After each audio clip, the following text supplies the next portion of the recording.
자, 삼성전자 주주님들 반갑습니다. 넥스트 퀀텀 민 실장입니다. 우선 최근 이 삼성전자의 주가 흐름부터 좀 보시면, 아니 우리가 이 10만 전자라는 상징적인 목표가를 달성한 게 불과 지난주 일인데 요번 주 시작하자마자 파죽지세로 11만 원을 그대로 뚫어버렸습니다. 근데 안타깝게도 오늘 장 초반에는 이 OLED 패소 이거에 대한 소식과 함께 외인들이 어제 좀 많이 매도를 하면서 오늘 장 초반 마이너스 한 2%대 이렇게 주가가 좀 빠지고 있는 상황인데요. 아니 근데 이게 신고가를 찍은 지 하루 만에 이런 액션이 좀 나와주니까 기쁜 마음이 듦과 동시에 여러분들께서 슬슬 매도에 대한 고민도 좀 많아지실 그런 타이밍이기도 합니다. 자, 그래서 오늘은 좀 새롭게 현재 우리 삼성전자의 주가를 주도하는 이 전체적인 글로벌 시장의 흐름과 우리 삼성전자의 기술적인 분석과 함께 우리 여러분께서 삼성전자의 목표가 그리고 제일 중요한 이 매도가 얼마로 잡고 대응을 하시면 좋을지, 마지막으로 그 과정 속에서 어떠한 방식으로 매매를 좀 임하셔야지 진짜로 우리가 원하는 이 수익을 극대화할 수 있는 건지, 여기까지 명쾌하게 제가 풀어드릴 거니까 오늘 방송 끝까지 집중 부탁드리고요. 제가 또 힘내서 좋은 영상 만들 수 있도록 본격적인 영상 시작하기 전에 저희 채널에다가 구독 그리고 좋아요 한 번씩 눌러주시고, 또 시간 있으신 분은 우리 삼성전자가 뭐 15만원 20만원 쭉쭉 갈 수 있도록 삼성 파이팅! 이런 식으로 댓글 한 번씩만 남겨주시면 참 감사할 것 같습니다.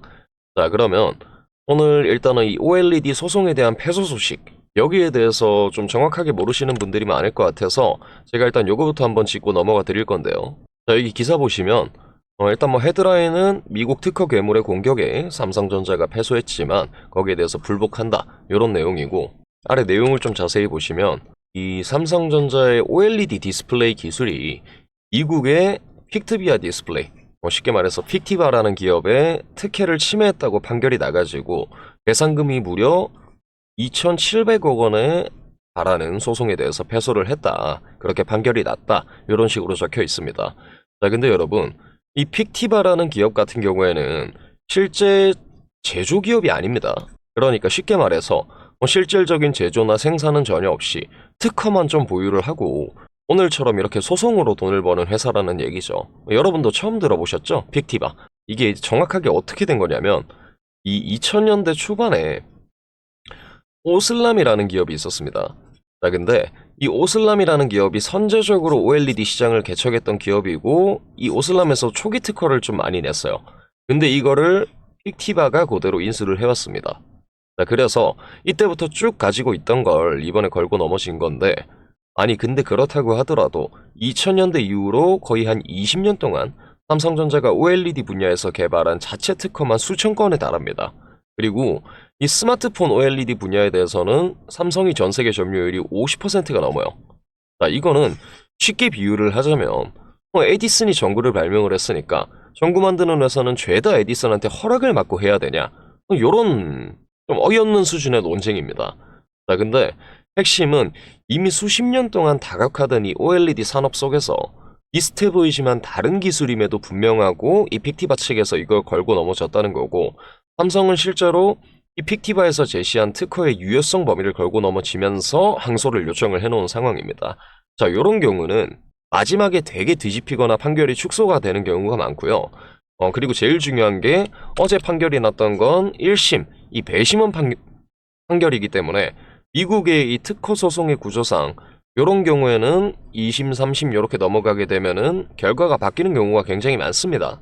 자, 그리고 지금 제일 중요한 여론 자체도 이 픽티바가 그동안 특허권을 악용해서 무리한 배상을 요구했었던 인식이 좀 많고, 삼성처럼 요즘 잘 치고 나가고 있는 대기업 상대로 제조기업도 아니고 특허로만 먹고 사는 기업이 이 소송을 길게 물고 늘어지기는 좀 현실적으로 어려운 게 많습니다. 자, 그래서 이거는 판결이 아예 뒤집히거나 픽티바 측에서 애시당초 주장했던 이 2,700억 원에는 훨씬 못 미치는 소정의 합의금만 받고 물러날 가능성이 굉장히 좀 높은 상황이고, 말 그대로 이거는 사소한 단기 악재로 작용을 할 수 있지만 지금 뭐 저희가 이어가고 있는 상승 모멘텀을 꺾을 만한 그런 악재는 절대 아닙니다. 그러니까 여러분들께서도 너무 걱정하실 필요는 없고, 제가 누누이 말씀드리지만 지금 이런 사소한 소식에 절대 매도하시면 안 됩니다. 자, 저는 그동안 수많은 근거를 바탕으로 우리 삼성전자의 1차 목표가 얼마로 제시했었죠? 12만원 제시 드렸었습니다. 근데 벌써 거의 다 왔어요. 하지만 이 12만원은 제가 1차 목표가라고 계속 말씀을 드렸습니다. 이 12만원에 매도해야 된다는 말이 아닙니다. 그러면 지금 전체적인 흐름을 봤을 때 이쯤 되면은 삼성전자의 2차 목표가는 한 16만원에서 18만원 정도 요 사이로 보고 있고, 여러분들도 요 정도 잡고 대응을 하시면 좋을 것 같은데, 이 해당 가격에 대한 근거는 좀 너무나도 많지만 제가 제일 직관적인 거 한두 개만 딱 말씀드리도록 하겠습니다. 자, 여러분, 여기 이 기사 보이시죠? 여기 보시면 이 삼성전자가 지금 7만원대에서 횡보를 쭉 하다가 8만원, 9만원, 10만원 이렇게 차근차근 밟아가면서 올라오다 보니까 보통 여기 매물대 툭 튀어나와 있는 거 보시는 대로 해당 이 가격대에 보유를 하고 있던 개인들은 좋다고 전부 매도를 하고 있는 상황입니다. 자, 근데 이 매도 물량을 누가 다 받아갔느냐? 바로 외인이랑 구간에서 그대로 다 쓸어갔다. 자, 이게 지금 10월 말 기사인데요. 이 내용을 보시면은 이 외인 창구에서 지난 한 달 동안 한국 증시에다가 무려 6조 5천억에 대한 순매수를 이어나갔습니다. 근데 이 중에서 6.1700억 원, 자그마치 이 96%가 삼성전자 한 종목으로 다 쏠려 들어갔어요. 뭐 20%도 50%도 아니고 96%입니다, 여러분. 자, 그러면 이쯤 되면 저희가 심플하게 한번 생각을 해봅시다. 자, 전 세계 최고 수준의 전문가들만 모아놓고 하루 종일 매매만 하는 게 외인이란 기관입니다.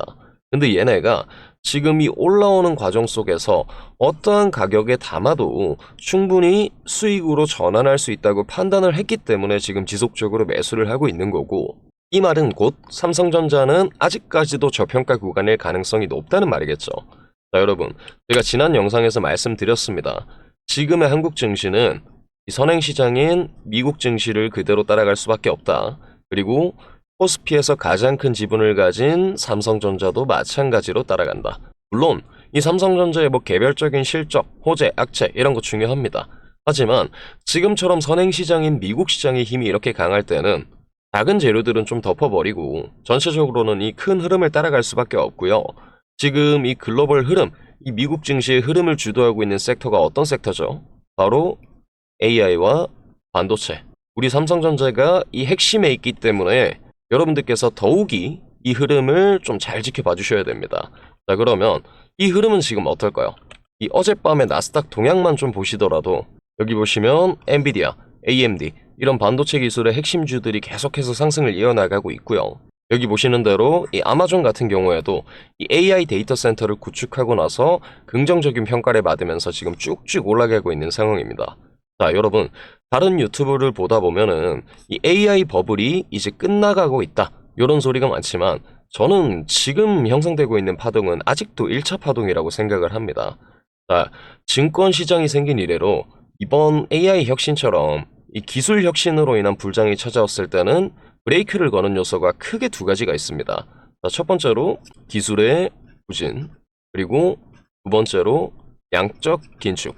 자, 연준이 몇 년 전처럼 금리를 계속 올리면서 이 통화량을 흡수를 해버리면은 시장의 유동성 공급이 막히면서 이 주식 같은 유동성 자산 가격이 폭락을 하죠.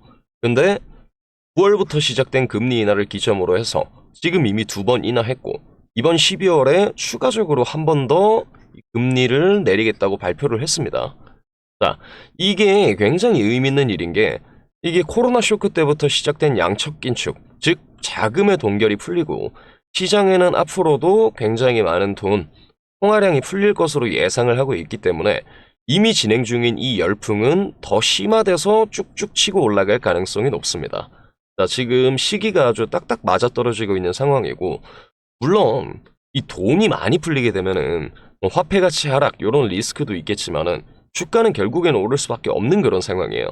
그리고 화폐 가치가 하락을 하는 게 어느 정도 기정사실이라면 여러분들께서 현금을 보유해야겠습니까? 아니면은 삼성전자 같은 주식, 이 유동자산에 투자를 해서 가치 하락에 대한 리스크를 줄여나가야 되겠습니까?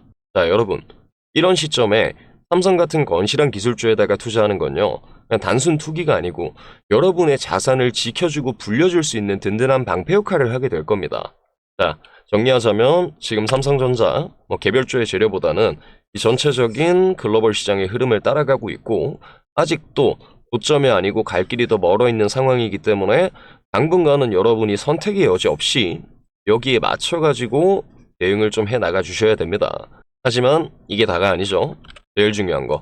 이 상승 추세라고 할지라도 주식이라는 게 기본적으로 이 올라가는 과정에서 등락을 반복할 수밖에 없다 보니까 그리고 지금처럼 또 이슈가 많을 때는 이 등락의 폭이 또 커질 수 있다 보니까 여러분들이 이 떨어지는 자리에서 쫄지 말고 이 자리를 저와 함께 기회로 잡아 나가시는 방법을 알려드리도록 하겠습니다. 자, 여러분, 이 등락의 폭이 클 때 이 자리를 기회로 활용을 하시려면 제가 제시했던 이 글로벌 증시의 흐름과 확실한 수급 분석 바탕으로 해갖고 저점에서 매집, 고점에서 분할 매도 조금만 이렇게 상세하게 대응을 해주시면 나중에 여러분이 최종적으로 매도하셨을 때 수익률 앞자리가 바뀌어버립니다. 자, 그러면 앞으로 더 디테일한 정보와 함께 이런 체계적인 분석을 통한 타점 공유까지 제가 좀 준비를 하고 있는 상황이고 여기에 대해서 정리가 맞춰지는 대로 누구보다 빠르게 우리 여러분들한테 구독자님들에게 전달을 좀 드릴 테니까 오늘 영상이 조금이라도 도움이 되셨다면은 제가 아까 부탁드렸던 대로 구독, 좋아요 한 번씩만 좀 눌러주시면 감사하겠고요. 요거를 눌러주시면 제가 기분이 좋은 것도 있지만 이 해당 영상이 삼성전자 주주분 한 분에게라도 더 좀 전달이 될 수 있다고 하니까 꼭 한번 눌러주시고 우리 삼성전자 화이팅! 마지막으로 댓글에 한번 남겨주시면 감사하겠습니다. 자, 그러면 다음 시간에는 되도록이면 제가 실시간 타점까지 공유해드릴 수 있도록 준비를 열심히 해서 또 더 좋은 영상으로 찾아뵙도록 하겠고요. 긴 영상 시청해주셔서 감사합니다. 넥스트 퀀텀 민 실장이었습니다.